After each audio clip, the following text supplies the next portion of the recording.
Assalamualaikum warahmatullahi wabarakatuh. Salam, Om Swastiastu, Namo Buddhaya, salam kebajikan. Horas, Horas. teman pemilih, selamat datang kembali di podcast Sahab KPU Kabupaten Simalungun. Podcast ini hadir kembali untuk berbagi informasi seputar kepemiluan, tugas dan peran KPU dalam melayani masyarakat. Bersama saya, Johan Septian Pradana, Ketua KPU Kabupaten Simalungun, akan memandu obrolan kita hari ini. Edisi atau episode ketiga. Sahab ini akan mengangkat topik yang sangat penting, yaitu penyelenggaraan pelayanan publik di KPU Kabupaten Simalungun. Kita akan membedah topik ini dari perspektif yang lebih mendalam, terutama tentang kualitas, akuntabilitas, dan partisipasi publik sebagaimana diamanahkan Undang-Undang Nomor 25 Tahun 2009. Tentu saja sangat terhormat hari ini telah hadir bersama kita seorang tokoh atau akademisi yang sangat peduli dengan isu pelayanan publik dan demokrasi. Mari kita sapa Bapak Dr. Muhammad Ade Kurnia Harahap. Selamat siang, selamat sore Pak Johan Septian Pradana. Terima kasih atas undangannya. Merupakan kebanggaan dan kehormatan bagi saya diundang di tempat ini, di podcast Sahab ini, untuk berbagi pandangan di podcast Sahab. Ya, bersama-sama kita bahas bagaimana pelayanan publik KPU Kabupaten Simalungun ini agar bisa terus senantiasa semakin berkualitas. Ya, sebagai informasi, beliau menjabat sebagai Wakil Rektor 1 bidang akademik di Universitas Simalungun atau yang biasa kita kenal dengan USI ya. Baik Pak Ade, ini selamat sore, apa kabar? Sehat Pak Ade? Sehat Pak. Terima kasih Pak Ade telah hadir. Ini kita langsung saja Pak Ade, sebagai seorang akademisi atau praktisi pendidikan, bagaimana Pak Ade ini memandang urgensi pelayanan publik dalam konteks lembaga penyelenggara pemilu, seperti ya di lembaga kita ini di KPU Kabupaten Simalungun. Ya, betul sekali Pak. Jadi pelayanan publik di KPU itu memiliki peranan yang sangat penting, memiliki dimensi yang ganda.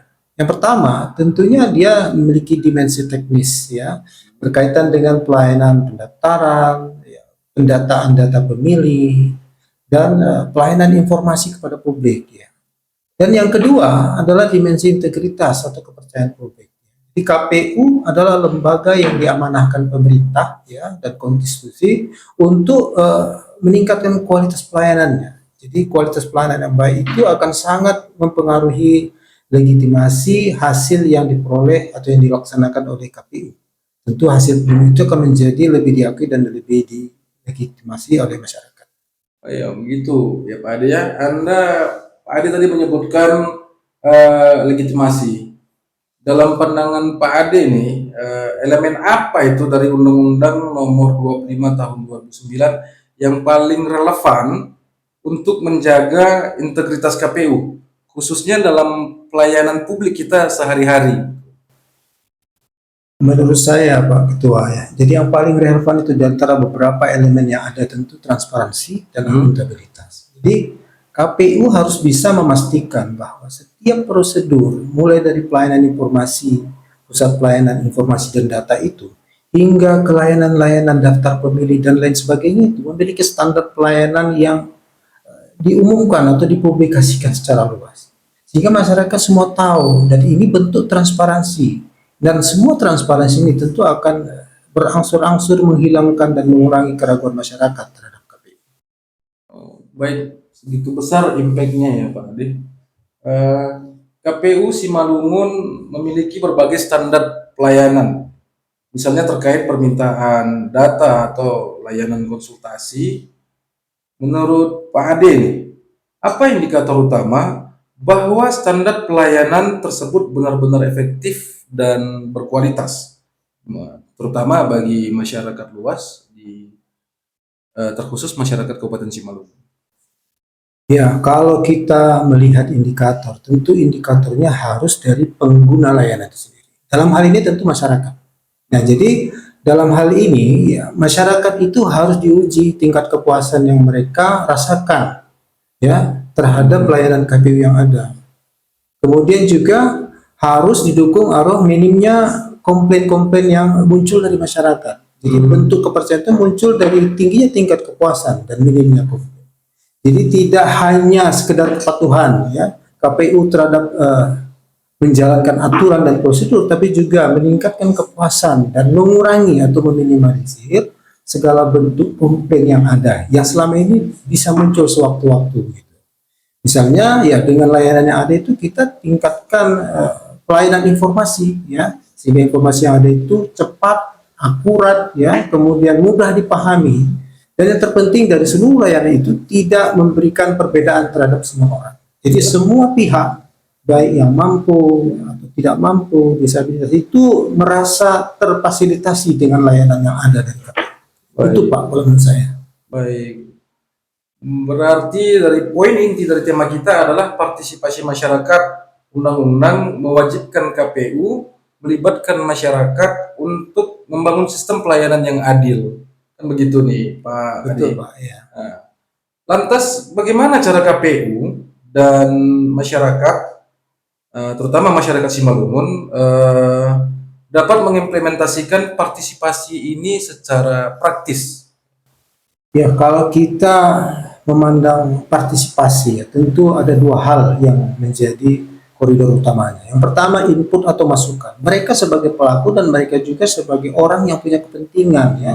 Tentu mereka ya punya kepentingan untuk terdaftar sebagai pemilih. Nah, kita harus berikan hak itu bagi mereka untuk bisa secara mandiri ya melakukan pendaftaran, kemudian pemeriksaan dan verifikasi data. Kemudian hal yang kedua adalah fungsi kontrol atau pengawasan. Jadi mereka juga punya peran untuk mau mengawasi dan bahkan mau melihat dan mengkritisi, ya, memonitoring keadaan yang terjadi, sehingga dengan fungsi kontrol ini, ya mereka itu memberi masukan saat ada standar-standar pelayanan KPU yang dirasa kurang baik atau kurang tepat, sehingga mereka memberikan masukan itu untuk menyempurnakan standar yang ada, sehingga waktu demi waktu, ya pelayanan itu semakin baik dan semakin bagus ke depan.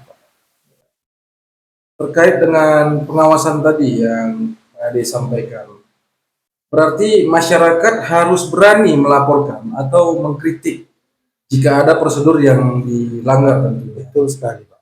Atau pelayanan yang dirasa diskriminatif, gitu kan? Ya. KPU Kabupaten Simalungun tentu memiliki mekanisme pengaduan yang mudah diakses dan ditindaklanjuti secara serius. Ini adalah cerminan dari akuntabilitas pelayanan publik itu sendiri. Nah, sebagai wakil rektor bidang akademik Pak Ade ini, bagaimana perguruan tinggi dalam hal ini universitas tentunya dalam tanda kutip atau khusus Universitas Simalungun atau USI dapat berperan aktif dalam mengawal kualitas pelayanan publik KPU ini, Pak Ade, sesuai dengan peran akademisi atau sebagai agent of control tadi. Baik Pak Ketua, Pak Johan Setian, jadi menurut saya selain agen of control, ya, perguruan tinggi itu juga memiliki peran sebagai agen perubahan. Nah, dalam hal ini perguruan tinggi memiliki tridharma pendidikan yang ketiga hal ini merupakan memiliki tugas dan perannya masing-masing dalam mengembangkan sebuah standar pelayanan kepada publik. Ya, jadi dalam hal ini perguruan tinggi bisa mengembangkan pengajaran dan sosialisasi pendidikan berkaitan dengan pelayanan. Dalam hal lain, perguruan tinggi juga bisa melakukan riset-riset mandiri atau riset yang berkolaborasi dengan berbagai stakeholder dalam menyempurnakan standar pelayanan tadi. Di sisi lain juga, ya, perguruan tinggi punya peran sebagai pengembangan atau pengabdian kepada masyarakat terhadap temuan-temuan baru yang mereka lakukan, yang dirasakan berguna dan bermanfaat untuk mengedukasi dan mengembangkan kemampuan masyarakat untuk bisa mendapatkan layanan kepada apa yang seharusnya mereka miliki. Jadi bisa menjadi sosialisasi, bisa menjadi peneliti, bisa juga kita itu sebagai bentuk pengabdian terhadap jadi mendampingi masyarakat untuk bisa mendapatkan haknya sebagaimana hak masyarakat Indonesia secara luas. Ya, sesuai dengan tridharma perguruan tinggi tentunya nilai-nilai itu bisa diterapkan juga untuk mengkontrol pelayanan publik ya, terutama di KPU Kabupaten Simalungun. Tentu itu menjadi harapan kita bersama. Mungkin ada closing statement atau pesan-pesan terakhir Pak Ade kepada teman pemilih di Kabupaten Simalungun, khususnya para mahasiswa atau teman-teman mahasiswa tentang pentingnya menjadi pemilih dan pengawas yang aktif terhadap pelayanan KPU di Kabupaten Simalungun. Baik Pak Johan, jadi sebagai pengajar, sebagai akademisi yang terlibat dalam perguruan tinggi, ya saya tentu kita semua mengikuti perkembangan KPU mulai dari zaman reformasi hingga sekarang. Jadi kita tentu melihat perubahan-perubahan yang signifikan, ya, kemajuan-kemajuan yang sangat signifikan yang berkaitan dengan pelayanan-pelayanan yang diberikan. Jadi saya melihat ya tren peningkatan kepercayaan publik ini semakin baik di mata masyarakat. Jadi saya ya walaupun kita belum ya berada dalam posisi yang sangat ideal terkait dengan pelayanan KPU ini, tentu kita harus berpikir positif, berpikir optimis ya terhadap Indonesia ke depan dan KPU sebagai penyelenggara pemilihan umum atau penyalur aspirasi publik ya melalui KPU terhadap bagaimana Indonesia ke depan. Jadi saya berharap peran serta anak muda ya generasi Gen Z yang menurut saya berperan serta untuk sekarang dan seterusnya ke depan menjadi orang-orang yang akan terlibat langsung ya dalam kegiatan ini. Jadi marilah generasi muda, mari kita gunakan hak kita untuk mengakses informasi itu. Kemudian kalau kita temukan hal-hal yang secara substansial bisa kita kritisi, mari kita bangun. Artinya kita kritisi untuk memberikan masukan yang konstruktif dan untuk membangun KPU yang lebih baik ke depan. Jadi berhentilah apatis dalam keadaan dan situasi yang sebenarnya tidak membangun gitu ya, dan berubah menjadi sesuatu yang konstruktif, dan jadilah mata serta telinga yang membangun dan kritis bagi KPU Simalungun. Jadi KPU ini adalah milik kita, tentu kualitas pelayanannya adalah menjadi tanggung jawab kita bersama. Jadi dengan peran serta kita bersama ya, stakeholder ya, baik itu KPU-nya, masyarakatnya maupun pemerintahannya, itu menjadi buah dari kerjasama kita untuk menghasilkan yang baik dan KPU yang baik. Saya kira itu Pak Johan.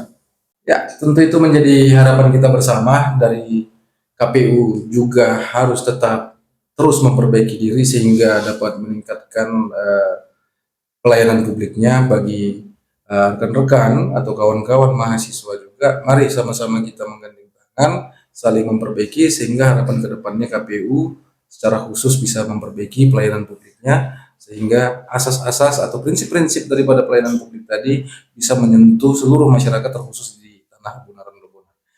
Baik, teman pemilih, hari ini kita telah melaksanakan obrolan yang luar biasa dengan Bapak Dr. Ade Kurnia Harahap. Kita mendapatkan perspektif yang sangat berharga pada hari ini tentang pentingnya kualitas dan integritas dan peran aktif akademisi dalam pelayanan publik KPU Kabupaten Simalungun. Teman pemilih, mari kita implementasikan amanah Undang-Undang Nomor 25 Tahun 2009 ini dengan menjadi masyarakat yang proaktif. Kunjungi KPU Kabupaten Simalungun, lihatlah standar pelayanan di KPU, dan jangan ragu bersuara untuk perbaikan. Sampai di sini dulu episode ketiga podcast Sahab KPU Kabupaten Simalungun. Ikuti terus episode selanjutnya. Untuk informasi resmi, kunjungi website dan media sosial KPU Kabupaten Simalungun. Terima kasih Pak Ade atas waktu serta informasi yang telah dibagikan hari ini. Semoga Bapak esok hari atau jika ada kesempatan masih berkenan untuk mengisi acara-acara lagi di KPU Kabupaten Simalungun. Ya, terima kasih kembali Pak Johan, Ketua KPU. Harapan saya semoga podcast Sahab KPU Kabupaten Simalungun ini tetap konsisten dalam menyampaikan informasi kepada masyarakat. Jadi dengan konsistensi yang baik tentu akan menjamin pelayanan yang lebih baik. Baik, teman pemilih, bersama KPU Kabupaten Simalungun, suara aspirasi, harapan, dan partisipasi masyarakat, kita wujudkan pemilu yang jujur, adil, dan bermartabat. Saya Johan Septian Pradana, pamit undur diri, sampai ketemu di episode selanjutnya. Salam KPU melayani, horas, horas, horas, di hati Tuhan.